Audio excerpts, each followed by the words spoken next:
All right. Welcome, Riley O'Brien. Thank you for being here. It is such a pleasure. Yeah, thank you for having me. I'm excited. I know Ben really wants to ask you a question right away, so I'll, Yeah. I'll, I'll All right.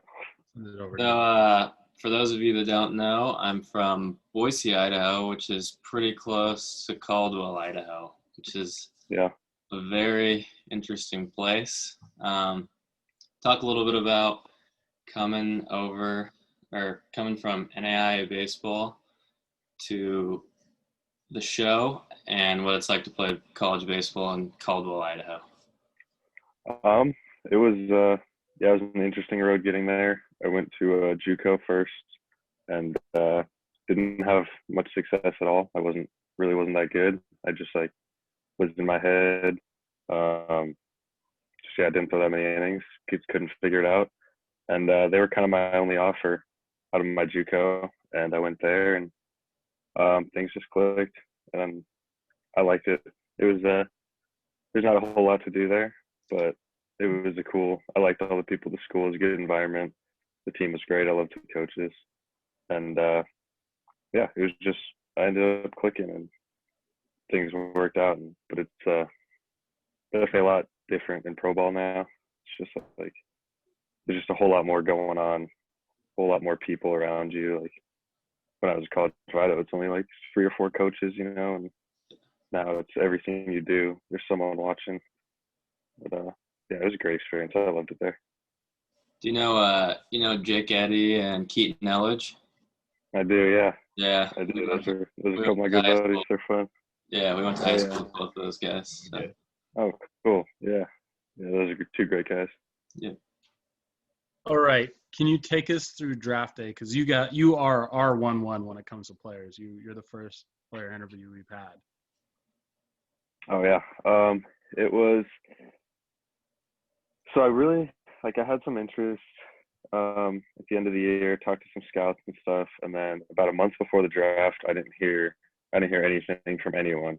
So I had heard that some teams would potentially take me in the top 10 rounds as like a money saver, and then some were talking about later. And so going up to the draft, I had no clue. So I knew I wasn't going to go the first day. And then second day, I wasn't really expecting it, but we just kind of threw it on. And then I want to say like the fourth or fifth round, I got a call from the Rays, and they just asked me, "Would you sign?" And I was like, "Yep, absolutely." And then a couple rounds later, they took me. It was crazy. So does this shorter draft this past year, how does that make you feel?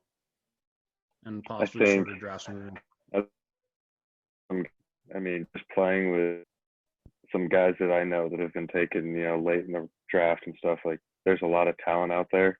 And I think not necessarily that a lot of guys are getting overlooked, but there's just not as many opportunities with how many players teams can have right now. And I think, yeah, I think it hurts some players, but yeah, I mean, they kind of got to do what you got to do.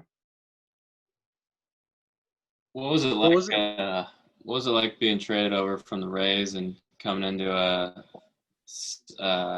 very heavy drive line program over with the Reds? Is that something you'd been exposed to before, or? Yeah, with the Rays, we had kind of done some stuff like that. They were always kind of open as long as well with the Reds. They were pretty open, like they're not forcing anything on you. If it's something you want to do, they help out. But getting traded was weird. There's so many emotions hitting me all at once. It was like the phone call only lasted about 2 minutes with the guy from the Rays, and it just happened so fast. But it was exciting. It was sad at first, just thinking about all my friends and stuff that I wouldn't be seeing every year and all that. But I was definitely excited for the opportunity because I mean I was back home, and when I got traded, they were sending me to the alternate site, so I was excited to be able to play some baseball.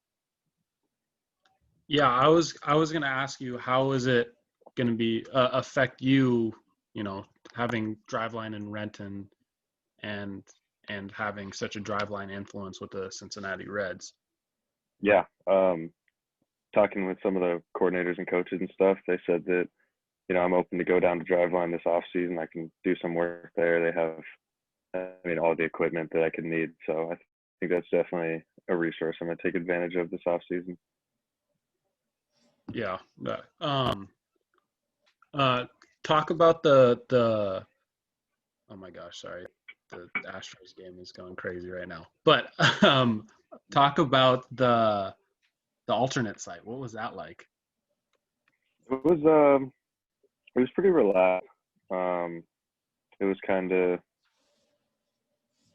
it felt kind of like spring training, but a lot less guys, like not as crowded.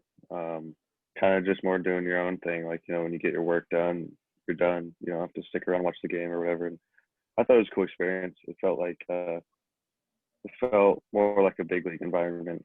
I thought that was cool to be around. And there are definitely some older guys there that have been back and forth in the big leagues and getting called up and stuff. And just being around those guys, it was cool to just kind of see how things are.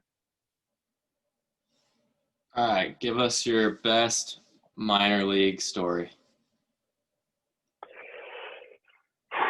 Best minor league story. God, that's tough to come up with off the top of my head. May have to come back. Might have to try to think about that one. Okay, I'll ask you a question. Your grandpa, he played some pro ball. Well, what was his influence on your career? It was just always growing up around baseball. Like,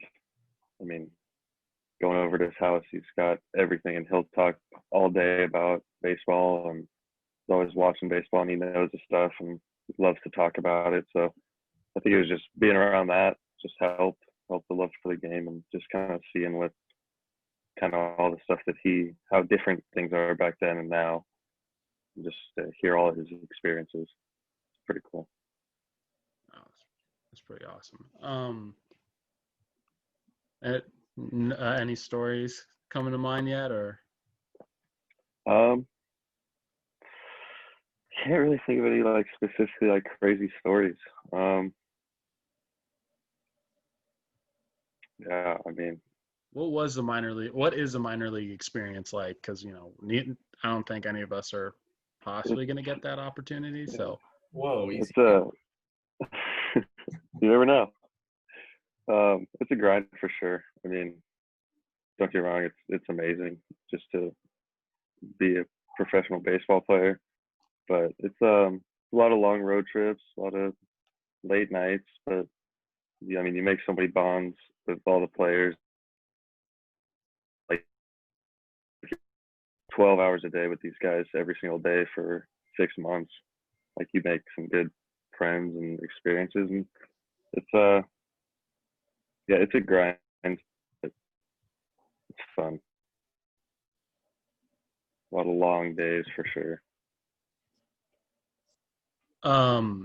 Okay, so we all kind of grown up in a great era of batting stances of Ken Griffey Jr. and Bonds, Pujols. Growing up, who was the batting stance or the person you mimicked when you were playing wiffle ball? I always did Gary Sheffield. That was always a fun one. But I was like Jason Varitek. Like, he always kind of have an open stance, really high hands. It's kind of fun to mess around with that. That's pretty cool. Yeah, all the classics are. That's a good one for sure. Who in the big leagues have you had interactions with so far, and how have they influenced your career? Definitely Blake Snell, as working out with him and stuff, and him.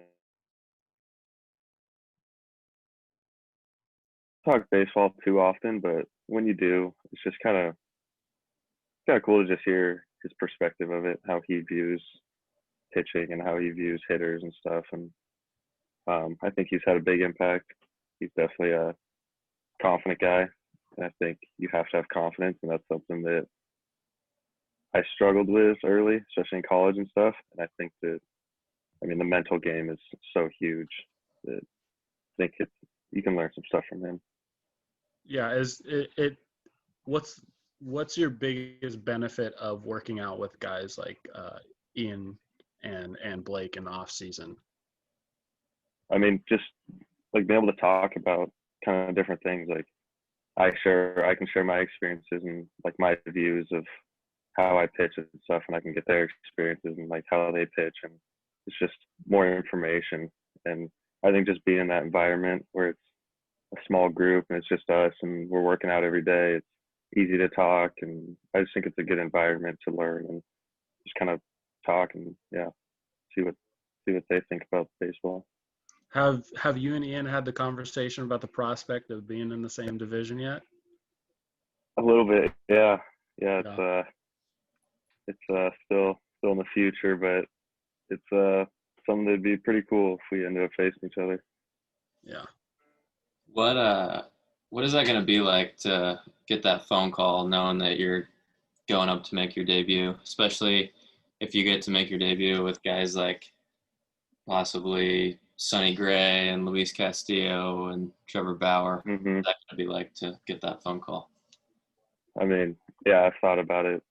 So, like, I mean, I'm a big visualizer. Like, I like to picture the future and, like, kind of visualize success. And so I've thought about that a lot. And, like, even just laying in bed thinking about getting that call, like, almost my heart starts racing, my hands start getting sweaty. Like, I already get nervous just thinking about it. And I think it's going to be, if it happens, obviously, don't want to guarantee anything, but I think it'll be really exciting. And I'm just hoping that contain my emotions and not get too overwhelmed.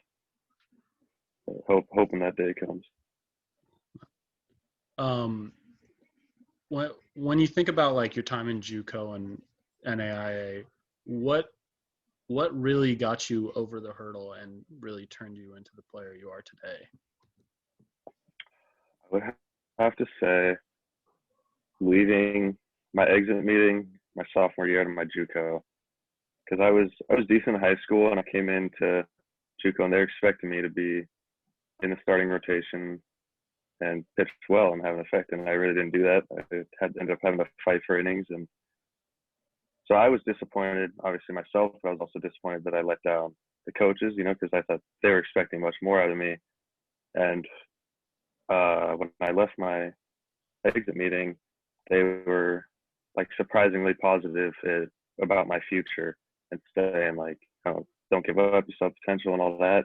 I think that was, because I mean, I was pretty down at that point. I didn't have really any offers and it was a tough time. And I think that was just kind of the motivation that I needed. And I told myself like,